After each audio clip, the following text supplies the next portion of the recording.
네, 반갑습니다. 네, 저는 소개받은 희은이고요. 저는 사실은 그 성인님처럼 그렇게 뭐 어떤 군사 지역이라고 할 만한 그 핵심 지역에서 오래 활동한 것도 아니고 이제 막 배우는 단계에 있거든요. 그럼에도 불구하고 여기에 나선 이유는 저 같은 그러니까 낮은 지식의 그런 시민들도 이 문제에 충분히 관심을 가지고 공부해 나갈 수 있다는 것을 좀 강조하기 위해서 이 자리에 섰고요. 그리고 제가 우주산업과 우주군사화에 대해서 관심을 가지게 된 것은 한 2, 3년 전이었을 거예요. 누리호 발사 성공했다고 막 뉴스에서 대서특비를 했을 때 그 어떤 사진만 봐도 끔찍한데 영상을 봤을 때는 그 폭발음과 함께 주변에 이제 정말 어떤 하나의 마을 정도로 이렇게 넓게 퍼지고 아주 자욱하게 퍼지는 그 연기를 봤을 때 너무 끔찍하더라고요. 그때도 제가 기후운동을 하고 있었던 때였기 때문에 왜 저 연기에 대해서 저것들이 내뿜는 어떤 끔찍한 유해 물질들에 대해서는 이야기를 하지 않는가, 그리고 저것이 파괴하는 지구 생명에 대해서는 이야기하지 않는가, 왜 우리나라는 국격의 향상이라고만 떠들고 있는가 라는 식의 문제의식을 가졌었거든요. 그래서 좀 이상하다라고 생각해서 관심을 가졌는데 아니나 다를까 이 우주산업이 이 제목대로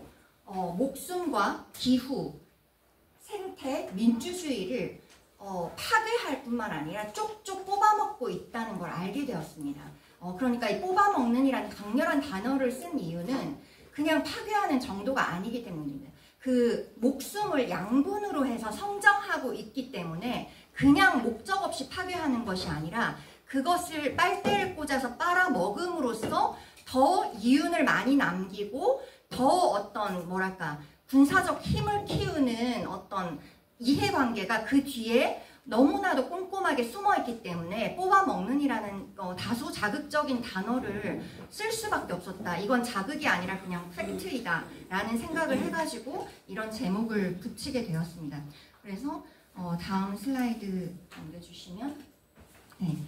여기에 이제 전쟁의 사전적 의미를 제가 찾아봤을 때 국가와 국가 또는 교전 단체 사이에 무력을 사용하여 싸운다는 의미를 갖고 있는데요. 이게 핵심은 무력입니다.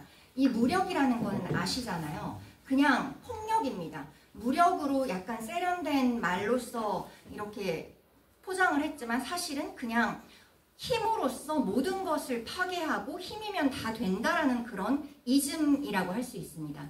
그런데 이 무력이 지금 전쟁이라는 이름 하에 정당화되고 있거든요.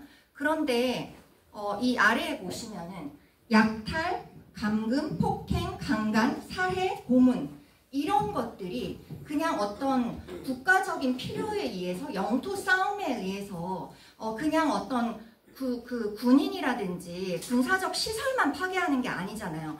보통 전쟁을 하면 필연적으로 따라오는 것이 이것들입니다. 약탈, 감금, 폭행, 강간, 살해, 고문. 그런데 우리는 우리의 일상에서 이것 중에 어느 하나라도 있으면 견딜 수 없어 하잖아요. 이게 말이 되냐라고 하면서 뭐 민주주의까지 갈 것도 없고 어떻게 일상에서 이런 폭력이 일어날 수 있는가라고 문제 제기를 하잖아요. 그런데 전쟁에서는 당연히 이런 것들이 일어남에도 불구하고 우리는 전쟁이 얼마나 극악무도하고 그 자체로서 폭력적이고 비인도적인 것지에 대한 문제 제기를 하지 않습니다. 그런데 이것에 대한 사실 문제 제기의 씨앗이 들어있는 것이 사실은 전쟁 범죄라고 할 수 있거든요. 전쟁 범죄라는 개념 아시겠지만 전범이라고 줄여서 부릅니다. 그래서 전범 국가, 전범 기업이라고 하면서 우리는 흔히 이제 일본 쪽에 뭔가 책임을 묻거나 할 때 전범이란 말을 잘 붙이잖아요. 그런데 이 전범이라는 것은 사실은 일반적인 전범은 뭐 전쟁법 위반 뭐 이런 것들인데 사실은 2차 세계대전 이후에 그 아우슈비츠 감금과 학살 이후에 이제 전 세계가 그 2차 세계대전을 사실은 그런 어떤 뭐랄까 홀로코스트를 인류의 검은 구멍이라고 표현할 정도로 이것은 설명이 안 된다. 인간으로서 이것은 할 수 없는 짓거리다라는 문제의식을 전 인류가 가졌다라고 이제 공공연하게 이야기가 되고 있거든요. 그래서 2차 세계대전 이후에 새로 전범에 포함된 것이 평화에 대한 죄와 인도에 대한 죄거든요. 네. 그런데 이 평화에 대한 죄와 인도에 대한 죄에 포함되어 있는 것이 앞에 말했던 약탈, 감금, 폭행, 강간, 살해, 고문 등이 있습니다. 그런데 이 전범 국가를 지정할 때는 우리는 아무나 지정하지 않거든요. 네. 그냥 아주 협소하게 이 의미를 계속 해석해 나가고 있습니다. 2차 세계대전이라는 큰 배움의 계기가 있었음에도 불구하고 2차 세계대전은 지금도 여전히 일어나고 있는 것입니다. 대표적인 예가 팔레스타인에 대한 이스라엘의 집단 학살이죠. 네, 그래서 이제 그러니까 뭐 여기에 제가 대충 써놨는데 아우슈비츠 이후에 서정시를 쓰는 것은 야만이다라고 아도르노라는 이제 정치 철학자가 이야기를 하기도 했죠. 그런데 지금 보시면은 뭐 서정시까지 갈 필요도 없습니다. 지금 우리 계속 야만의 시대를 살고 있지 않습니까? 팔레스타인에 대해서 계속 우리나라에서도 집회를 하고 전 세계적으로 집회를 하고 있는데도 이스라엘은 학살을 멈출 줄 모르고 그리고 이렇게 시민사회에서 이제 대대적으로 집회를 벌이고 저항의 목소리를 내고 있는데도 오히려 국가 쪽에서는 이제 우리나라뿐만 아닙니다.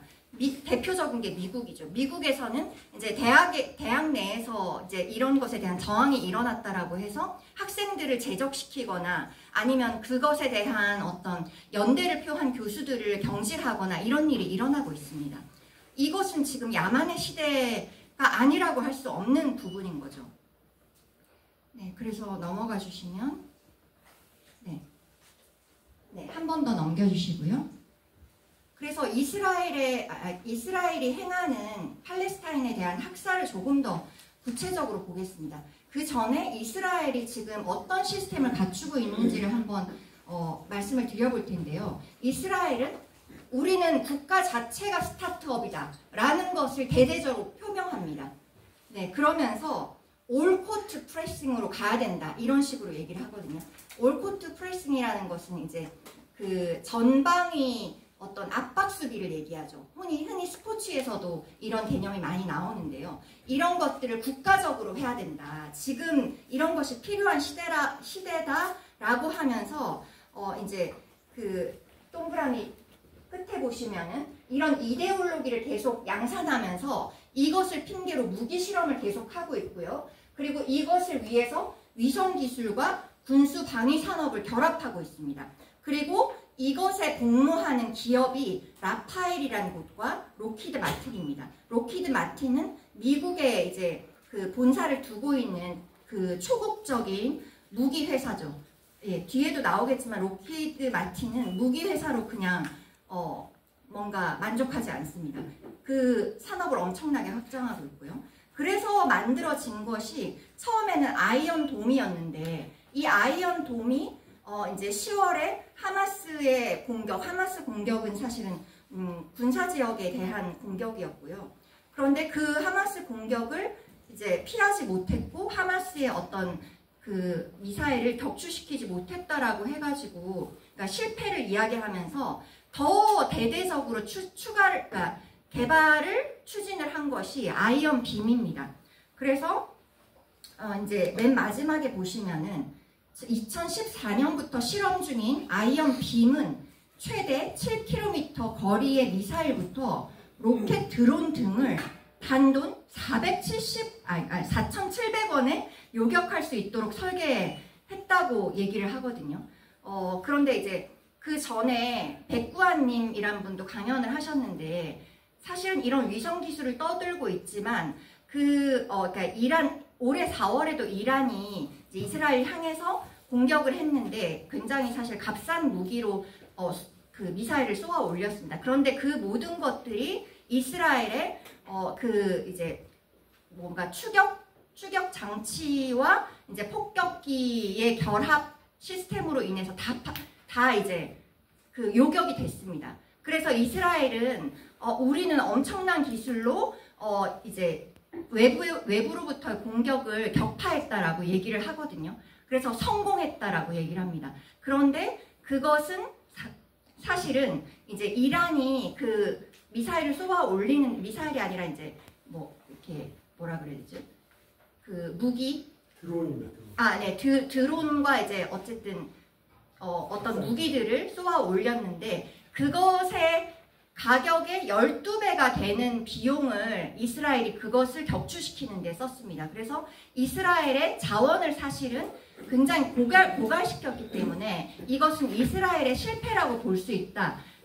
라고 이야기를 하거든요. 백구한 씨가 그렇게 얘기를 했습니다. 그래서 그런 거구나 라고 이제 이해를 했었는데 제가 찾아보니까 아이언 빔은 그런 식의 단점을 보완해서 값싸게 아주 대량 생산을 하도록 지금 만들고 있는 단계라고 하더라고요. 그래서 지금 얼마나 무섭게 이 시스템이 돌아가고 있는가, 이런 위성 기술이 얼마나 효율적으로 목숨과 생태와 아주 많은 것들, 민주주의를 파괴하고 있는가 하는 것을 다시 한번 느끼게 하는 대목이었습니다.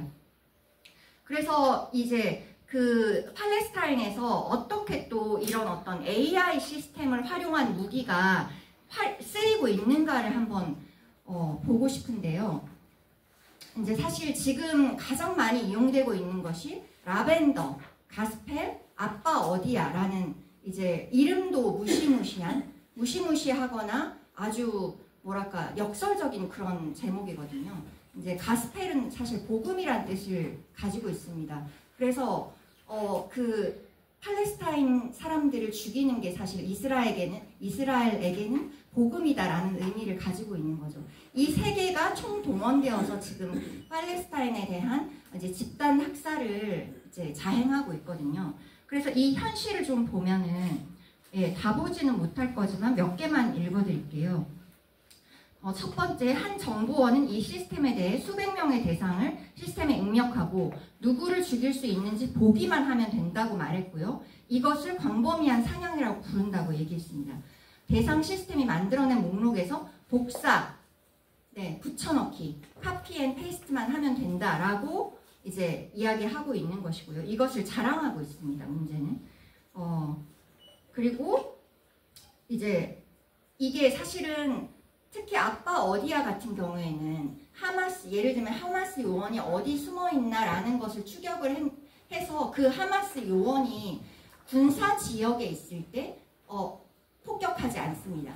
그 하마스 요원이 집에 돌아갔을 때를 노려서 그 집을 폭격합니다. 그러면은 그 가족뿐만 아니라 그 가족의 이제 뭔가 피신을 해온 이웃들, 그리고 그 주변에 있는 어떤 비인간 동물이랄까 자연 환경들도 다 파괴가 됩니다.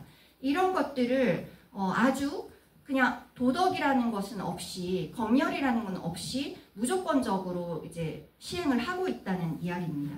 그래서 맨 마지막 보시면 이제 사람들을 가리지 않는다라고 하죠.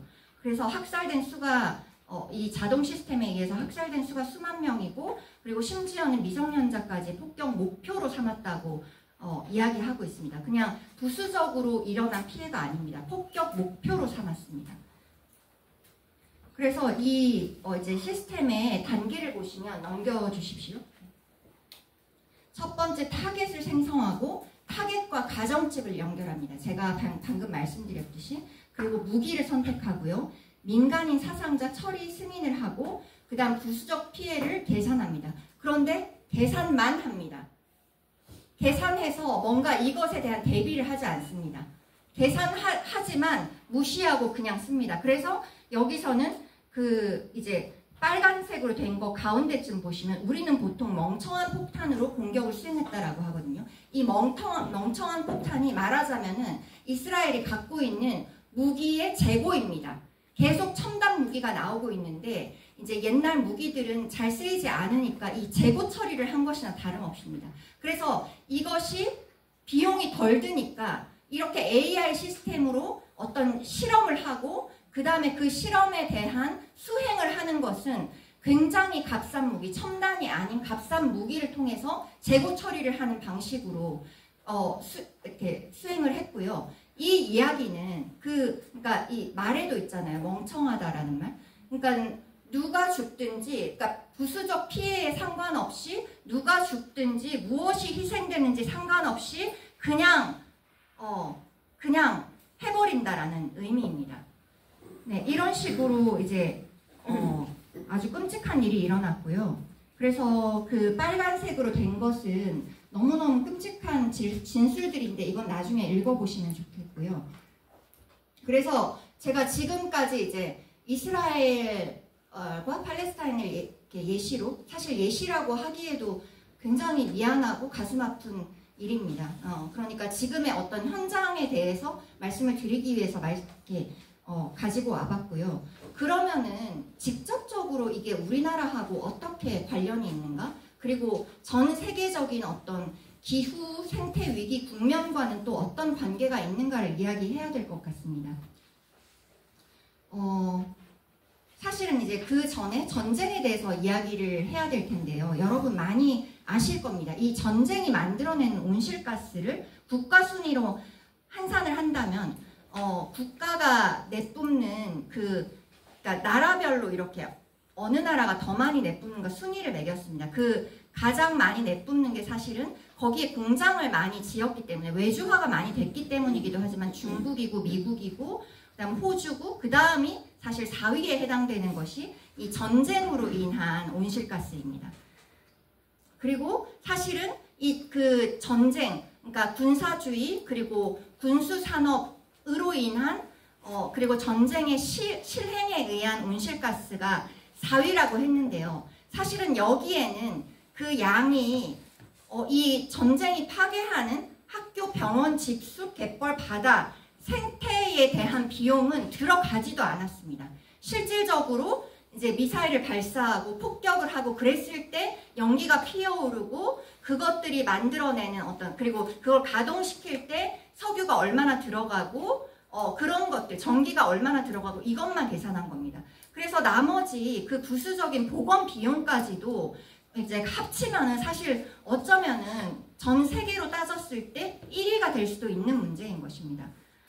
그런데 사실은 네, 이거 다음 슬라이드 하고 나서 말씀을 드리면은 그리고 이제 우주 산업으로 넘어가면은 이제 성희님께서도 잘 말씀해 주셨는데 이 우주 산업이 이제 작동하기 위해서는 어마어마한 에너지와 어마어마한 투자와 이제 어떤 국가와 기업의 그 짬짬이 결합이 이루어져야지 가능한 것인데요.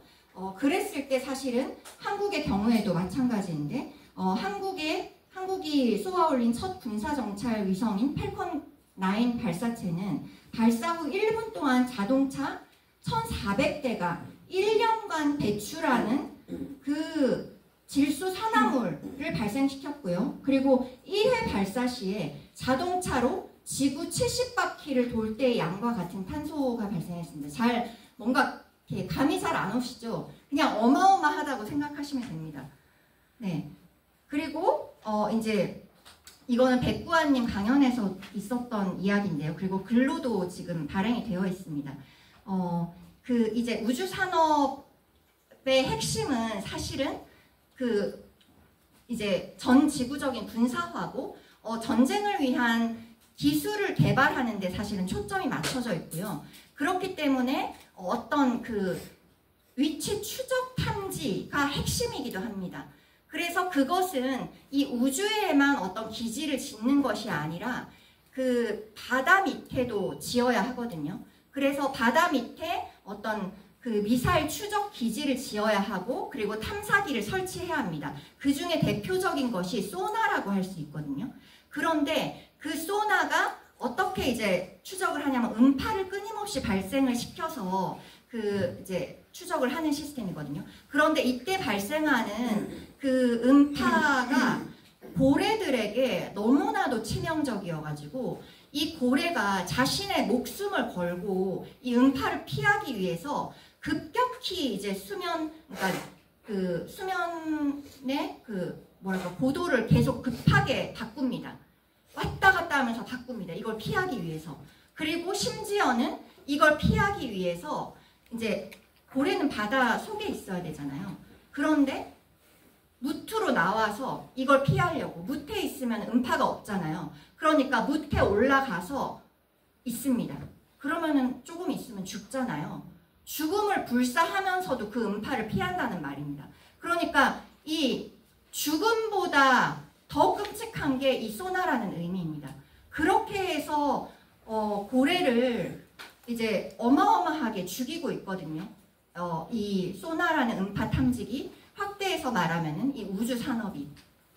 그래서 이제 그럼 고래가 무슨 상관이 있냐라고 하면은 우리는 대답할 수밖에 없습니다. 고래라는 생명이 그렇게 많이 죽어나가고 그냥 자신의 일상을 살던 삶 아닙니까? 목숨인데 그 목숨을 그러니까 그에게 물어보지도 않고 그냥 파괴하는 것 자체만으로 문제다라고 얘기할 수 있지만, 기후위기 국면하고 이어서 얘기를 하면은 이 고래가 분해하는 이산화탄소 양이 어마어마하거든요. 연간 20억 톤의 이산화탄소를 경리합니다. 이게 또 감이 잘 안 오실 텐데, 이게 지금 제가 잠깐 데이터를 좀 까먹었는데, 이제 미국의 군대가 4년 동안인가 발생시키는 양의 2배 정도 된다고 합니다. 미군이 이제 4년 동안 이산화탄소를 발생시키는 양의 2배. 그러면 어마어마한 거 아닙니까? 그러니까 우리는 사실은 미국만으로 따지면은 이 소나를 설치함으로써, 고래를 죽임으로써 우리는 4년을 잃어버린 게 됩니다. 이거는 말이 안 되죠. 네, 그리고 다음으로 넘어가 주시면, 네, 아이고, 시간이, 네, 빨리 하겠습니다. 그리고 이게, 사실은 많이들 보셨을 거예요. 이 우주 산업을 통한 어떤 위성 기술을 활용한 어떤 일상의 사용, 이것에 대해서 얘기를 하면은 챗 GPT 단독으로 10개의 답변당 우리 생수 있잖아요. 500ml 생수. 그것에 물이 필요하다는 얘기를 하고 있습니다. 근데 물만 따졌을 때 그렇고, 이것이 발생시키는 이제 온실가스, 이산화탄소는 이루 또 말할 수가 없겠죠. 그리고 사실 챗 GPT가 굉장히 똑똑하다라고 하면서 구글보다 사용을 많이 하십니다. 그런데 챗 GPT 질문 하나당 사용되는 전력 소모량이, 전력만 따졌을 때 구글의 10배 이상이라고 합니다. 네, 그런데도 우리는 계속 그런 어떤 AI 시스템에 자꾸만 기대려고 하고 있죠. 그리고 우리나라에서도 이제 오른쪽에 보시면 발표를 했는데요. 앞으로 5년간 새로 지어질 데이터 센터에 필요한 전력을 충당하려면 원자력 발전소 53기를 추가 건설해야 할 정도의 전력이 필요하다고 합니다. 네. 그런데 이것이 이제 필요하다고 얘기를 하면서도, 그럼에도 향후 AI 데이터 센터 설치가 전력 생산과 전력망 운용에 부담으로 작용할 것은 분명하다. 주최 측에서 이렇게 얘기하고 있습니다. 이러면은 네, 어마어마하게 치명적인 상황인 것입니다. 네, 그래서 그 다음으로 넘어가시면, 그리고 이제 미국 군대는 그러니까 아까 성인님께서 이거는 말씀해 주신 걸로 좀 그냥 가름하면 될 것 같아요. 그러니까 미군은 끊임없이 어떤 기업이랑 결탁을 해서 비용을 줄이고, 그리고 그 비용을 그러니까 기업에게 어떤 시스템을 제공받는 대신에 군대는 이제 굉장히 사실은 합법적으로, 이게 왜 합법적인지는 모르겠지만 합법적으로 민간인들의 정보를 수집합니다. 그래서 돈이 없으면 이 정보를 기업에 팔아 넘기는 식으로 비용을 지불합니다. 이런 끔찍한 일이 우리도 모르는 사이에 일어나고 있다는 것이, 사실은 우리도 모르는 사이라고 했지만 우리가 계속 모르면 안 될 일입니다. 왜냐하면 이것은 우리가 동의하지 않은 일이 일어나고 있다는 것은 사실 민주주의의 파괴잖아요. 네, 이것은 사실은 지금은 안전한 것처럼 보이지만 우리의 정보가 어떻게 또 활용될지 모릅니다. 우리나라에 팔레스타인과 같은 상황이 벌어지지 않을 리가 없거든요. 사실은 이 기후위기 국면이 가속화되면은 전 세계적으로 식량이나 물이나 여러 가지 자원들이 부족하게 될 텐데, 그러면은 이제 힘없는 나라들이 침해당하고, 그리고 어떤 해수면이 올라갔거나 했을 때 피난이 필요할 때 피난을 제대로 가지 못하고, 그리고 사실은 그러니까 어떤 자원을 소모하고 낭비하는 존재, 그냥 그 존재 자체로 그 삶이 보장되어야 하는 존재가 아니라 식량이나 자원들이 부족할 때는 그 자원을 축내는 존재로 규정되기 마련입니다. 이랬을 때 어떤 일이 벌어질까 하면은 우리의 어떤 정보들이 사실은 표적 설정에 활용되고 우리는 그 표적의 자리에 놓일 수 있는 상황이 되는 것입니다. 그래서 네, 시간이 거의 다 됐는데요. 이것이 사실은 지금 그러니까 제가 말씀드린 이것이 사실은 에코파시즘의 확대와 함께 정말로 일어날 수 있는 일이라는 것을 말씀드리고 싶습니다. 2022년 미국 뉴욕주 버팔로 슈퍼마켓에서 흑인들을 겨냥한 18세 소년들이 사실은 저 인간들만 죽이면 우리는 조금 더 평화롭고 깨끗하게 살 수 있다라고 하면서 죽였고요. 그리고 2022년 프랑스 총선에서 총 81석 중에 30석을 얻은 국민연합 당수 마리 르펜이라는 사람이 오른쪽에 보시면 이런 말을 했습니다.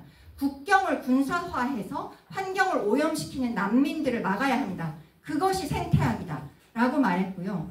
대량 이민과 통제되지 않은 도시화가 자연 환경의 지속적인 파괴를 야기했다라고 얘기를 했습니다. 그런데 중요한 것은 이 마리 르펜이 국회에 81석 자리 중에 30석을 얻었을 때가 바로 이 두 개의 혐오 발언을 한 직후였습니다. 그러니까 굉장히 많은 사람들이 동의한다는 것입니다. 내가 살아남는다면 내 이웃 그리고 내가 모르는 어떤 얼굴들이 살해당하거나 없어져도 된다. 아니 그렇게 되어야만 한다고 믿는 사람들이 많은 것입니다. 그게 지금 현재 상황이고요. 지금의 기후생태위기가 가속화되면 이거보다 더 끔찍한 상황이 벌어질 것이고 이렇게 믿는 사람들이 더 많이 늘어날 것입니다. 그런데 그때 우주산업을 통한 그 우주 군사 기술이 어마어마하게 그 추적 시스템이 대표적이죠. 이것이 어마어마하게 발전했을 때 사실은 아주 손쉽게 그러니까 저라고 그러면 저를 죽이려고 하는 자의 손에 물 한 방울, 피 한 방울 묻히지 않고 저를 요격해서 혹은 제 주변의 사람들을 요격해서 죽일 수 있다는 의미가 됩니다.